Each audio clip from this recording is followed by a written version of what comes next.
আসেন face to face টক করি বিষয়টা ফাইসালা করে ফেলি। দাদা টাকার কথা শুনবে।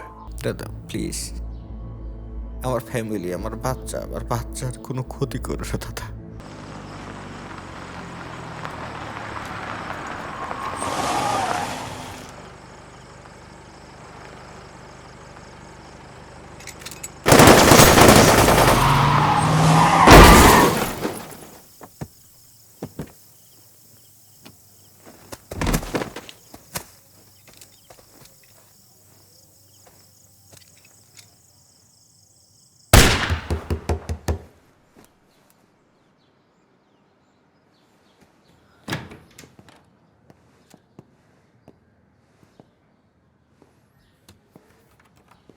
বসো।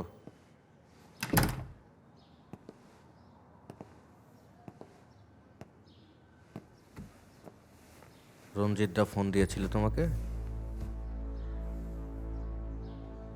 না, সেই ইন্ডিয়াতে দেখা হইলো, তারপর তোমার কথা হয়নি, ফোন দেয়নি? না।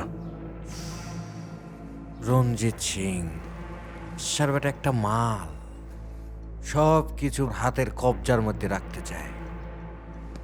তার কথা মতো সব কিছু হতে হবে, এক চুল প্রায় এদিক ওদিক হওয়া যাবে না। ব্যবসা করলে মনে করো ওর সাথেই করতে হবে, কারো সাথে ব্যবসা করা যাবে না, জবের নিয়ম। জুনায়েদ খান ইন্ডিয়ার সবচাইতে বড় গোল্ড স্মাগলার।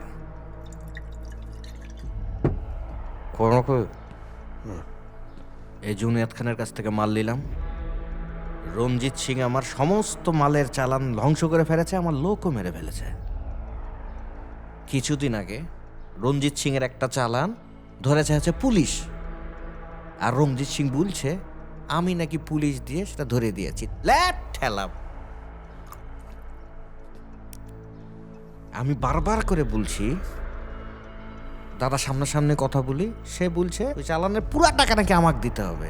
আমি যতবার করে বলছি একটা সমস্যা হয়েছে, আসেন ফেস টু ফেস টক করি বিষয়টা ফাইসালা করে ফেলি। একই টেপ রেকর্ডার চালাচ্ছে, আগে নাকি টাকা তারপরে নাকি কথা। আমার ফোন পর্যন্ত ধরছে না গো। লিসান, রঞ্জিত সিং দাদা তো তোমাকে হেভি চয়েস করে, একটু আমার হয়ে বলো না। আমি কি বলবো? বলবা যে রবি ভাই বিষয়টা ফাইসালা করতে চাচ্ছে, সামনাসামনি ফেস টু ফেস। রঞ্জিত দা আমার কথা শুনবে না। দাদা টাকার কথা শুনবে। টাকার কথাই বলবো, সমস্যা কি? টাকার কথাই বললো, ভিডিও কল দিয়েছি, কথা বললো।